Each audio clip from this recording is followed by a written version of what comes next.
O problema de força central em 3 dimensões é o problema mais importante da mecânica quântica, exemplificado aqui com o problema do átomo de hidrogênio. Ele é a base do nosso entendimento sobre a estrutura atômica, sobre o comportamento dos átomos e, portanto, é a base de toda a química. E essas são as coordenadas esféricas, que é a extrapolação para 3 dimensões dessas coordenadas que eu usei em 2. Aqui estão elas, seja um ponto P qualquer, de coordenadas x, y, z, coordenadas cartesianas. Vou representar aqui como é que eu obtenho o x e o y.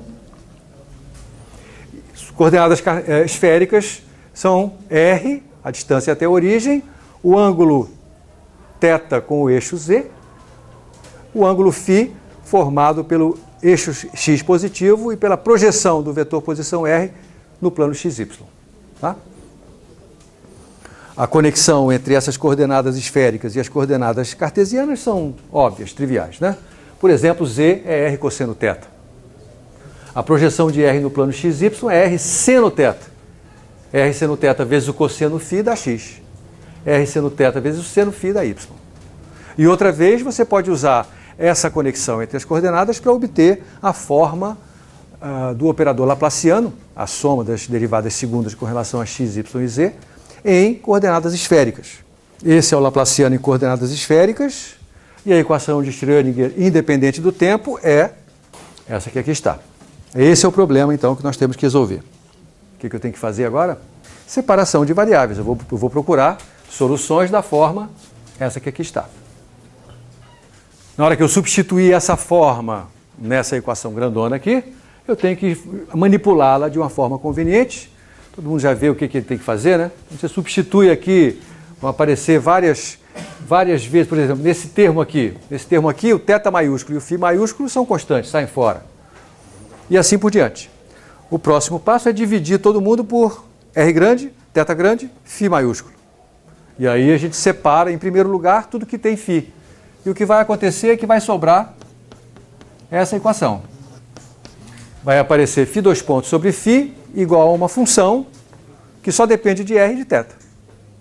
Se aqui eu tenho uma função só de φ e aqui eu tenho uma função que não depende de φ, então a única maneira dessa igualdade se verificar é ambos os lados do sinal de igual serem iguais a uma constante. E outra vez eu vou chamar essa constante de menos m ao quadrado. Feito isso, recaímos numa equação para φ maiúsculo que é exatamente esta. E aí outra vez a gente constrói esse argumento. A solução é elevado a imφ com m positivo ou negativo. Como ela tem que ser periódica em φ com período 2π, resulta que m tem que ser um número inteiro, 0 mais ou menos 1, mais ou menos 2 e assim por diante. Vamos tentar construir uma interpretação assemelhada àquela que eu mostrei agora há pouco.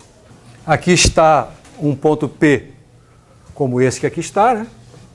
E agora eu vou ver qual é a trajetória que esse ponto descreve se eu mantiver R e θ fixos. Lembre que nesse caso aqui eu mantive R fixo para obter essa interpretação. Agora eu tenho que manter tanto R quanto θ fixos, eu tenho uma coordenada a mais. Manter R e θ fixos significa percorrer um círculo que tem centro no eixo Z. Todos os pontos desse círculo têm o mesmo R e o mesmo θ. E aí eu posso associar o ângulo φ, que é formado pela projeção do vetor posição num plano horizontal com o eixo x, eu posso associar esse ângulo a este ângulo aqui, ó. Um ângulo interno a esse círculo. Esse aqui é φ. E outra vez, repetindo o mesmo raciocínio que eu fiz anteriormente, esse ângulo φ é igual ao arco que ele subentende nesse círculo, que é S, vou chamar de S outra vez, dividido pelo raio desse círculo. Ah, mas agora o raio desse círculo não é mais R minúsculo. O raio desse círculo é a projeção de R sobre o plano XY. Nós tínhamos visto, a projeção de R sobre o plano XY é R seno θ. Ou a gente usa também a coordenada cilíndrica ρ, né? E aí, quando eu faço a mesma interpretação que eu acabo de fazer em 2 dimensões, eu terei a seguinte igualdade. É elevado a I, M sobre ρ vezes S, que é elevado a IMφ, eu vou associar isso aqui com a componente do momento que tem a direção tangente a esse deslocamento. Então eu vou obter outra vez, eu estou economizando passos aqui, P tangente multiplicado por ρ igual a M H cortado.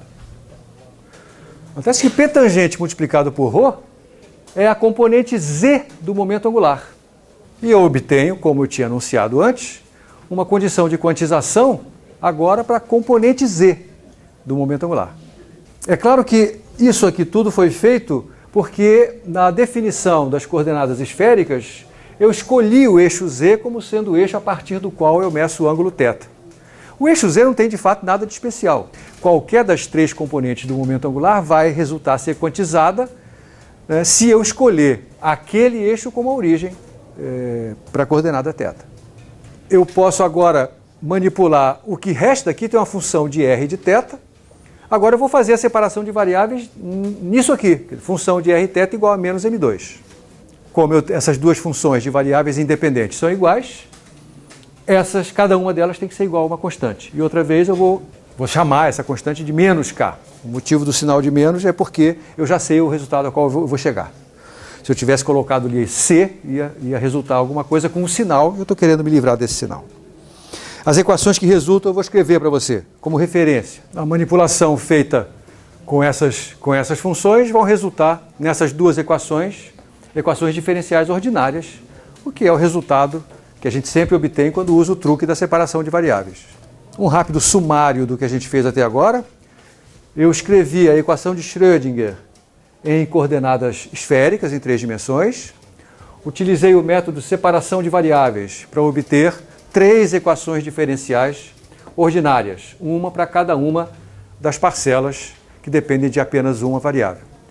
A solução para a coordenada φ é muito fácil de obter, porque é exatamente a mesma que a gente tinha obtido no caso bidimensional, e é uma equação diferencial.